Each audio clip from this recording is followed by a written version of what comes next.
How you going, people? Gonna do the revolution second part to this crooked election here.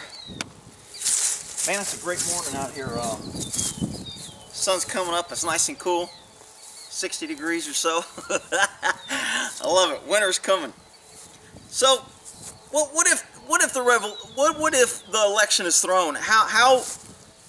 Let's just say the U.S. election is totally thrown.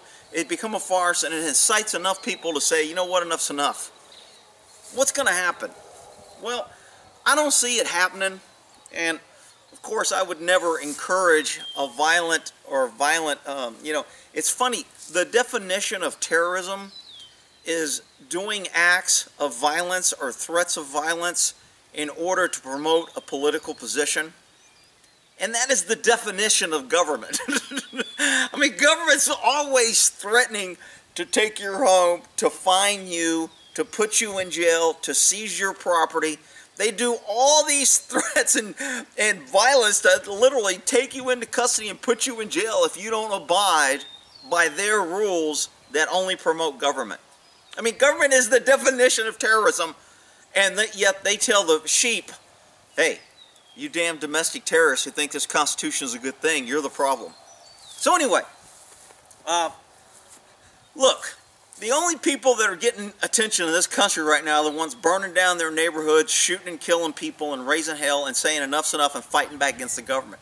They're burning cop cars, they're kicking in cop cars, they're knocking out windows. I mean, and you know what? They don't attack government when government doesn't go in their neighborhoods. If you look at all the riots that's been around, I know they were all by, peace-loving Africans or Muslims, whatever you want, however you want to phrase who they are. The fact is, wherever there was riots and burning and shit, the government stayed out and let them do what they wanted to do. And then later, President King, Supreme Ruler Obama came out and said, oh, they're justified and they're right. And then the local government, liberal, their fellow Africans, said, you know what, we should just let them burn the areas and destroy shit that's not theirs, and we'll give it a few days and we'll just stay out. So, do you think that's a good, probably, prediction? They say the best prediction of future behavior is prior behavior.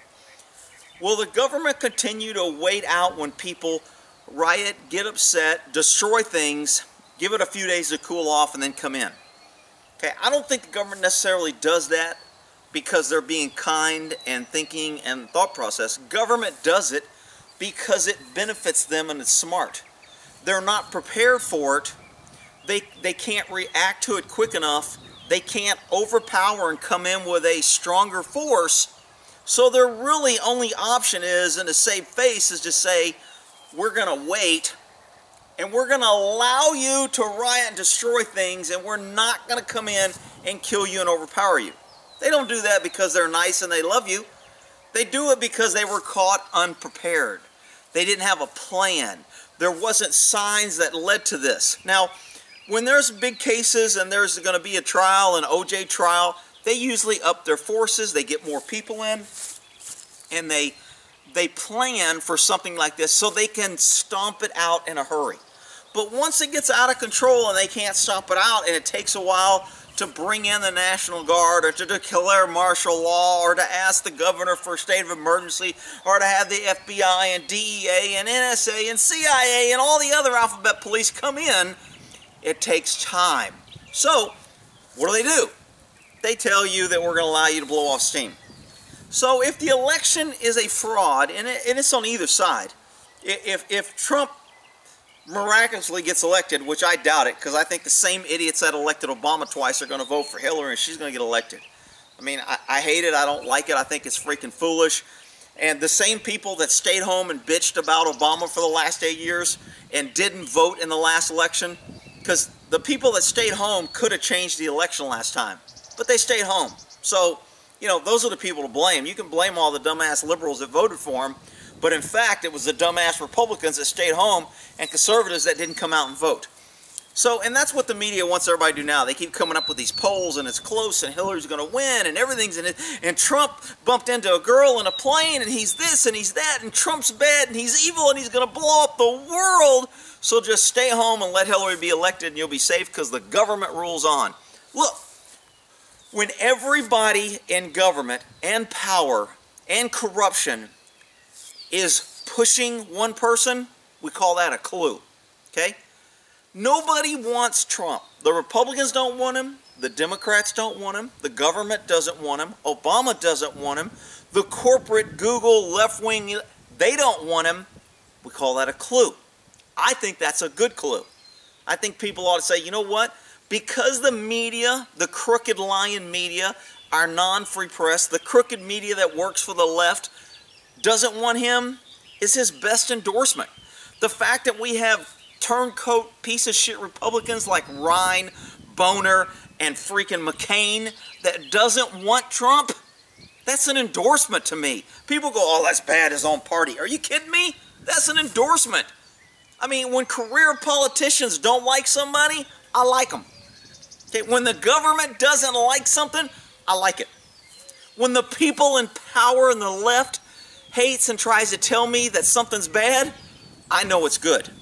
So, when this election, whether it goes either way, if it goes to Hillary, the Republicans are, most Republicans, conservatives, they're going to go to work, they're going to raise their family, they're going to look the other way, they're going to keep their head down and say, you know what, doesn't affect me. Same thing the Jews did when they took their neighbors. The Jews that weren't being taken were like, you know what, I feel sorry for old Bill, Bob, whatever, but it doesn't affect me. I don't want to stick my neck out, and I don't want to get involved. And then they came for me, and my neighbor said the same thing. You know what? Didn't affect me. I'll stay out of it. And government loves a divided people. They love a divided mass. They love when the sheep are confused, and they're just looking for one person to tell them which way to run to the slaughterhouse. So, you know, all this fighting and division and stuff, I mean, look, to me, there's good and there's evil. There's black and white. I was always called an idealist when I was a cop, because when they would start manipulating the law and doing stupid shit, I was always the ones like, man, that ain't right. That's not what we're supposed to be doing. We're supposed to be the good guys. Oh, Rick, you're just a damn, you're an idealist. You need to realize we need to make exceptions and modifications, and we need to do this for the greater good, and it's not like we're the bad guy and we're doing it for bad reasons. We're doing bad things for good reasons. Are you kidding me? So, look, there's not a lot of people, 3%ers, they say it's 3% of the people. 3% of people started a revolution, built this country, stopped the freaking overtaxation and shit. Hey, I realize there's a minority. And what's it going to take for the minority to say enough's enough? I don't know. I don't know if it'll ever happen. It may not happen in my lifetime. I may be dead and gone. Whatever. But I'm telling you, you need to be prepared for if and when it happens. And having guns and ammo and the ability to defend yourself against not only the government, but people against it. In this series, Jericho, I'm watching, it's really good because they're using contractors. The government will always contract people to do their dirty work. CIA will pay informants. The government has cops. We would pay informants to go buy drugs. We always pay other people. The government will pay other people to do our dirty work and to use against. We're always trying to turn somebody. Government's always trying to turn somebody against somebody, whether it's family, friend, whatever. If I catch your brother with a bunch of dope and I know you're the leader, I'm going to try and turn him against you. That's just what I do. That's my job as government. Government's always cut and deal with lower crooks to get bigger crooks. And they're always trying to turn. And there's always people that are willing to turn. In this Jericho series, it really shows how families kind of take, you know what, I'm protecting my family. I had to do this because they were going to take my farm, or they were going to take my kid, or they threatened to hurt my wife, or they threatened to farm out, or they threatened to foreclose them. There's always ways for people to be manipulated. And in any conflict or thing, you want to try and control those things, but you can't. But, when we're overseas or we're in another country and we're working, it's very difficult not to get into who's doing favors, who's in charge, who can help you, because there's always going to be people that's going to come around and be your friend because they know they can get something from being your friends. I mean, as cops, it's always, you know, hey, if you're in the neighborhood, I don't want a ticket, so if I make friends with this cop, he won't give me a ticket when he pulls me over. And there's a lot of people that run around and like to suck up to the cops because they speed around or they do something. Now, there's some people that just like the cops, or they like to surround themselves with cops because they want to be friends, so they want to be cop, whatever. But and just in life, you're always going to be surrounded by people. And in a revolution or any type of conflict or any type of government tyranny, you're always going to have. People right now are trying to get themselves close to Trump and to Clinton. They want to be in their inner circle. They know that powers may be connected with one of those two people. And if their people gets power, then they're going to be in that inner circle, and they're going to have influence, and they're going to be able to help their friends. So they're going to have friends because they know. I guarantee you, what's her name, Huma or whatever, who's Clinton's right-hand woman or whatever, who's always with her, people that know that may not like Clinton, they're going to be friends with Huma because they know Huma's going to have control and influence over Clinton. So the people that surround her are going to be the same type of people that are going to be influenced Clinton or getting information or passing or have the inside scoop and be able to do things. Now, how does this relate to the revolution? Look, I don't think everybody's always wanting for a revolution to be this big planning. We're all going to get together. Here's the date. Here's the time. Here's how we're going to do it. It's going to be one massive, huge thing, and we're just going to, one day, we're just going to do it. I just don't see it happening. I don't think any of them happen. It always happens on one or two things that turn public opinion against, and more individual groups tend to act out. I think anybody that's planning for any revolution in any country, and in Ukraine, it was the same way. When I watched that series on Ukraine, you watch the people. It didn't just happen where they had a big meeting and they turned. How it happens is one group pushes back, and the government smashes and does something so egregious, and their response is so infuriating that it causes two other groups to go, man, that's bullshit. Let's go do this.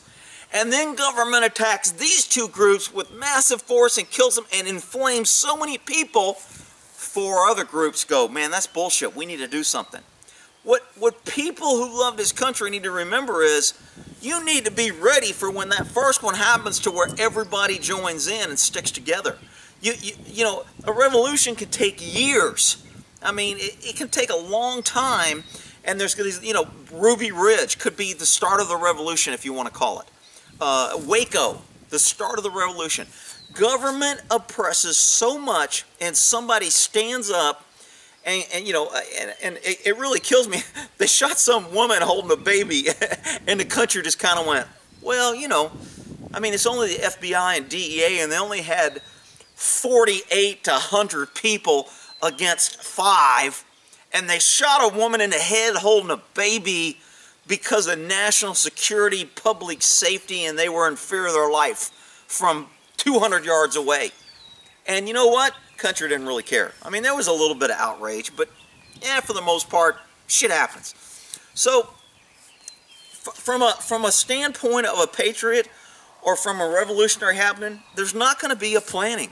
There isn't going to be a big, massive, where do we group? You know, Facebook isn't going to say, okay, we're meeting here. I mean, communication, Facebook's going to be shut down. People need to realize you need small, controlled neighborhood, small government, small neighborhoods. Each individual neighborhood has to take over their control, their area, in order to affect change. And you can't do that with the federal government giving you money, protection, military resources, controlling your power, turning off your electricity, blocking your road, roadblocks, DUI checkpoints. You can't have local control and authority over your area when you allow the federal government to come in and dictate any and everything you do. And it's too late for us to say no, because it's already happening. The government dictates our schools, they dictate our hiring policies. We have to hire people who are less qualified. We have to hire people because of their sex, because of their religion, because of their color, because of 100 reasons other than, you know what? Where I'm from, we hire the best person to do the job, and I don't care about all the other bullshit. But in liberal, la-la federal government land, being good doesn't matter, which is why the government takes 14 people to do one person's job. Because we got to hire 14 incompetent idiots because of sex, race, color, whatever, religion. We have to hire them for all these other reasons than doing the freaking job. Because federal government doesn't worry about a profit. They don't care that they have to pay 14 people to do one person's job because it ain't their money. They're going to vote themselves raises. They're going to support the politicians. They're going to increase taxes. And the only thing they get out of that is benefit. What do they care? So, I mean, the concept of government, I mean, I just don't get how people can't figure it out. It just doesn't. It's so simple for an entity to grow in power, to grow themselves, to grow in benefits, to not worry about profit, to not worry about where the money comes from, to not worry about resources, because they just take from anyone else that produces it, and then they get stronger and they make everyone else weaker, and somehow people think that's a good idea. Well, it ain't a good idea. Government's never been a good idea. It needs to be small and controlled. That's why this country grew the way it did.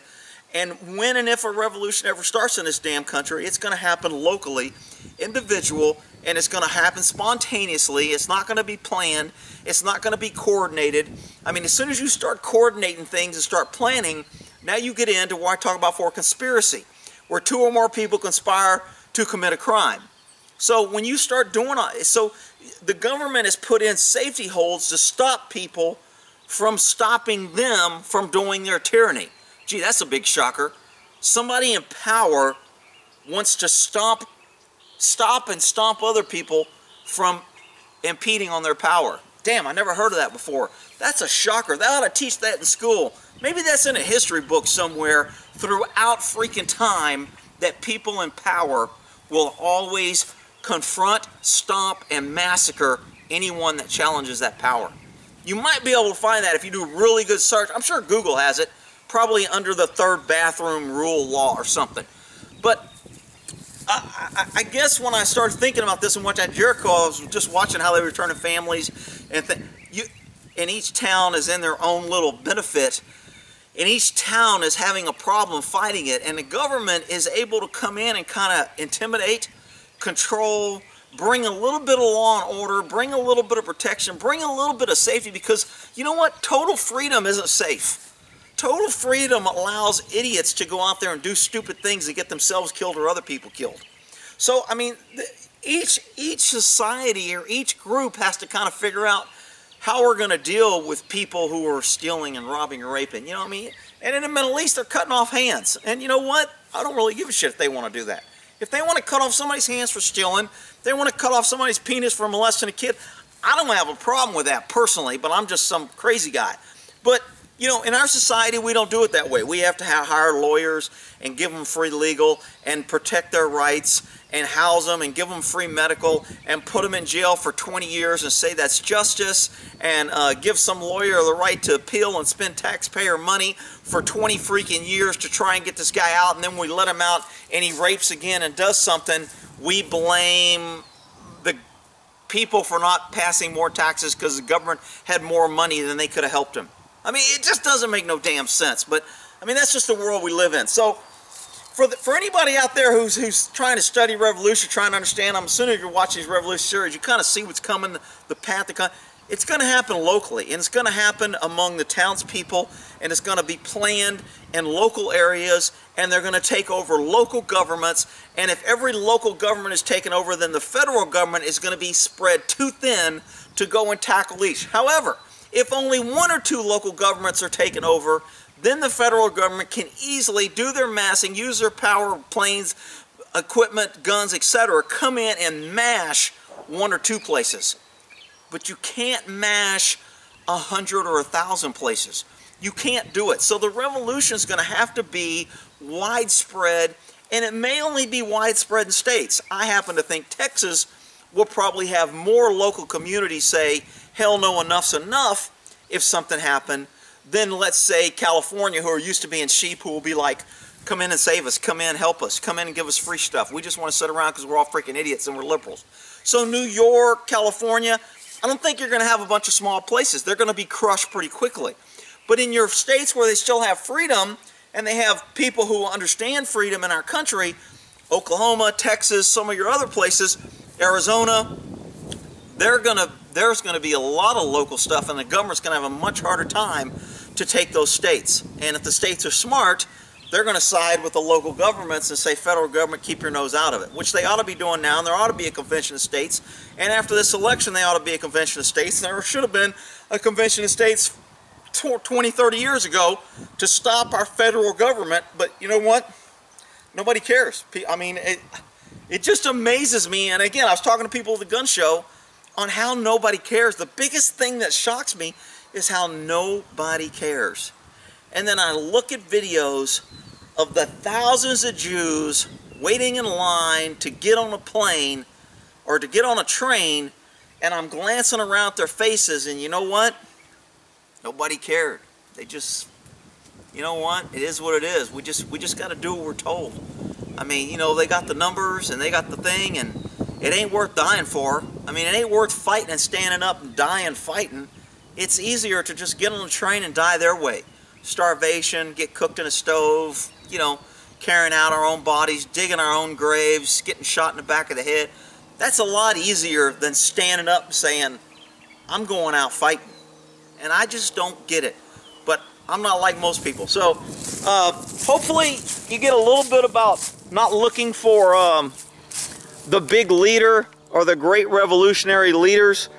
Each leader is going to have to pop up independently in their area. And when they pop up, you know what?